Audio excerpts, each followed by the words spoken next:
ગુજરાતવાસીઓ બિસ્તરા પોટલા બાંધી લેજો, આવી રહ્યું છે તોફાની અને ભયંકર વાવાઝોડું। અરબ સાગરના દરિયાથી બંગાળની ખાડીના દરિયામાં એક સાથે બબ્બે મજબૂત નવી સિસ્ટમ અને લો પ્રેશરની સાથે ડીપ ડિપ્રેશનમાં પરિવર્તિત થયેલી નવી સિસ્ટમો બનીને ભારત દેશના દક્ષિણી ભાગોની અંદર ત્રાટકવાની તૈયારી કરતી જોવા મળી રહી છે। બે નવી સિસ્ટમો, બે નવી લો પ્રેશરવાળા નવા વાવાઝોડા તમે મિત્રો ખાસ કરીને જોઈ શકો છો। એ રીતે હાલ અરબ સાગરના દરિયામાં સિસ્ટમનું પરિભ્રમણ અને બંગાળની ખાડીના દરિયામાં સાયક્લોનિક સિસ્ટમની તીવ્ર અસરો વધતી જોવા મળી રહી છે અને જેને લઈને અત્યારે હાલ બંગાળની ખાડીના જે વિસ્તારોમાં તોફાની પવનો અને અરબ સાગરના દરિયામાંથી આગળ વધી રહેલી નવી સાયક્લોનિક સિસ્ટમને લઈને ગુજરાત ઉપર નવું સંકટ અત્યારે મંડરાતું જોવા મળી રહ્યું છે। ગુજરાત ઉપર કાળા વાદળોના ઝુંડ ઘેરાતા જોવા મળી રહ્યા છે અને તોફાની પવનોની ગતિવિધિની સાથે ગુજરાતની અંદર માવઠાનું મોટું સંકટ હાલ મંડરાતું જોવા મળી રહ્યું છે। કયા વિસ્તારોમાં જોવા મળી શકે છે? રાજ્યની અંદર તોફાની પવનો સાથે વરસાદ હવામાન વિભાગની સાથે હવામાન નિષ્ણાંત અંબાલાલ પટેલ દ્વારા પણ હાલ મિત્રો ગુજરાત માટે શું નવી આગાહી કરવામાં આવી છે અને મિત્રો અત્યારે તમે જોઈ શકો છો કયા વિસ્તારોમાં સાયક્લોનિક સિસ્ટમ અને વાવાઝોડું પહોંચેલું જોવા મળી રહ્યું છે, કયા વિસ્તારની અંદર ત્રાટકશે અને કયા વિસ્તારોમાં અત્યારે હાલ સિસ્ટમની તીવ્રથી લઈને ભયંકર અસરો વધતી જોવા મળી શકે છે, જેને લઈને અત્યારે સંપૂર્ણ વિગતવાર અપડેટ મેળવીએ। તમે જોઈ શકો છો આ વિસ્તારોની અંદર લાઈવ જોઈ શકો છો કે અત્યારે હાલ અરબ સાગરના દરિયામાં બે મજબૂત લો પ્રેશર બનતી જોવા મળી રહી છે। આ સાથે સાથે બંગાળની ખાડીના દરિયાની અંદર પણ અત્યારે હવાનું હળવું દબાણ તીવ્ર પરિભ્રમણ ધારણ કરીને દરિયાઈ કાંઠાના સંપૂર્ણ વિસ્તારોમાં જેમાં ભુવનેશ્વર, વિશાખાપટ્ટનમ, હૈદરાબાદ, બેંગલુરુ, મદુરાઈના વિસ્તાર, દરિયાઈ કાંઠાના વિસ્તારોની અંદર સાથે શ્રીલંકાના વિસ્તારોમાં ભારે અસરો પહોંચતું આ નવું સાયક્લોનિક સર્ક્યુલેશન જોવા મળી રહ્યું છે। બંગાળની ખાડીના દરિયામાં સાયક્લોનિક સર્ક્યુલેશનની તીવ્ર 75 કિલોમીટર પ્રતિ કલાકથી લઈને 85 કિલોમીટર પ્રતિ કલાકની ઝડપે પવનો ફૂંકાઈ રહ્યા છે। વધુ દક્ષિણ ભારતના દરિયાઈ કાંઠાના વિસ્તારોમાં જેમાં તાંજાવર, પોંડુચેરી, ચેન્નઈના વિસ્તારોમાં ત્રાટકવાની તૈયારી કરતું જોવા મળી રહ્યું છે। ભારતીય હવામાન વિભાગની આગાહી પ્રમાણે ભુવનેશ્વર, વિશાખાપટ્ટનમના વિસ્તારોની અંદર આજે તો મિત્રો ખાસ કરીને વહેલી સવારથી લઈને બપોરના સમયગાળા દરમિયાન આબ ફાટવાને લઈને રેડ એલર્ટ જાહેર કરવામાં આવ્યું છે। સાથે સાથે માલદીવના આજુબાજુના જે વિસ્તારોની અંદર પણ અરબ સાગરના દરિયાની અંદર હાલ મિત્રો મજબૂત તોફાની સિસ્ટમ વેસ્ટર્ન ડિસ્ટર્બન્સની સાથે લો પ્રેશર હવે દક્ષિણ ભારતના વિસ્તારોની અંદર ત્રાટકવા માટે આગળ વધતી જોવા મળી રહી છે, જેને લઈને અત્યારે હાલ મદુરાઈ, બેંગલવીના વિસ્તાર, બેંગલુરુના દરિયાઈ કાંઠાના વિસ્તારોમાં તોફાની પવનોની તીવ્રતા સાથે વીજળીના ચમકારા વધતા જોવા મળી રહ્યા છે અને જેની સીધી અસર હવે ગુજરાત રાજ્ય ઉપર વધતી જોવા મળી રહી છે।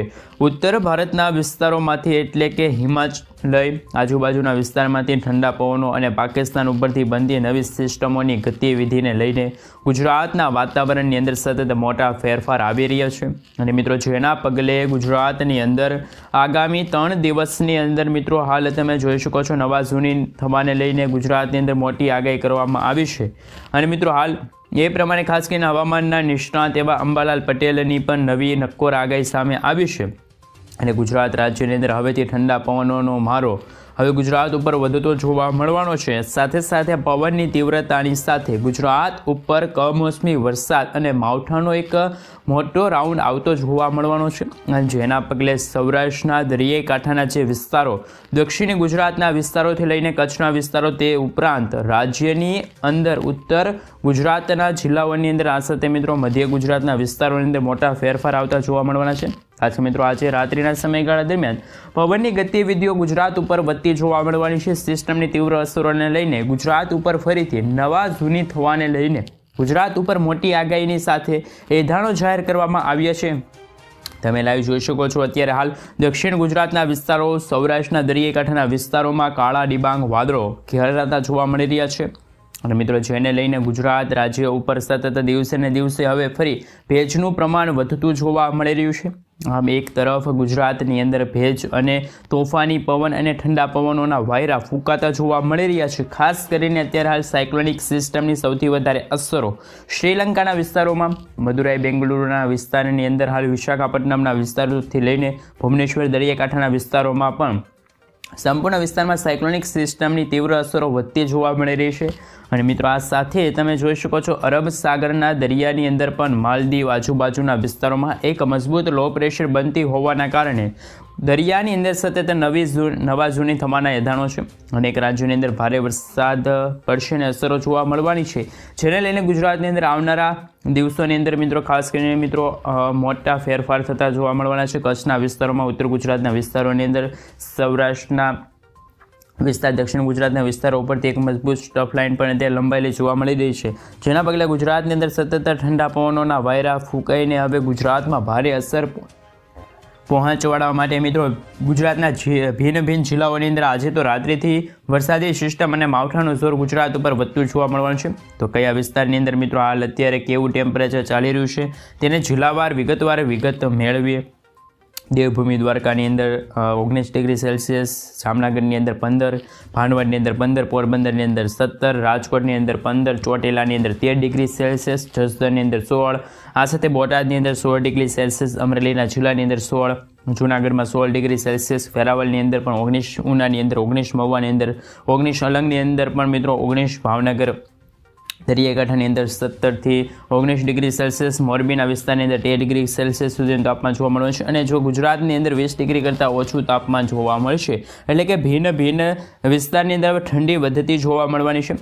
સૌરાષ્ટ્રના સંપૂર્ણ દરિયાકાંઠાના જે વિસ્તારો છે ત્યાં મિત્રો હાલ ઉત્તરીય સૌરાષ્ટ્રના વિસ્તારોની અંદર 13 ડિગ્રીથી લઈને મિત્રો 19 થી 18 ડિગ્રી સેલ્સિયસ સુધીનું તાપમાન જોવા મળવાનું છે. આમ સૌરાષ્ટ્રના સંપૂર્ણ પંથકોની અંદર ભારે ઠંડીનો માહોલ અત્યારે વધતો જોવા મળી રહ્યો છે.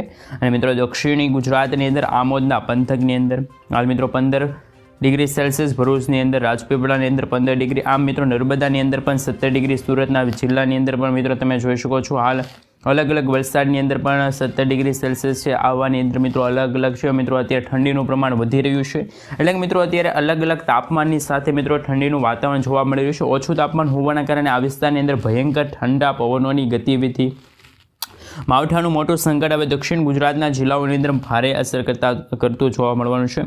આ મિત્રો જો કચ્છના વિસ્તારોની અંદર માહિતી મેળવવામાં આવે તો નવી આગાહી પ્રમાણે અત્યારે હાલ કચ્છના ભિન્ન જે જિલ્લાઓની અંદર પણ ટેમ્પરેચરની અંદર ઘટાડો છે એ નોંધાઈ રહ્યો છે. ગુજરાતની અંદર ઠંડા પવનો અત્યારે સતત દિવસે ને દિવસે વધી રહ્યા છે.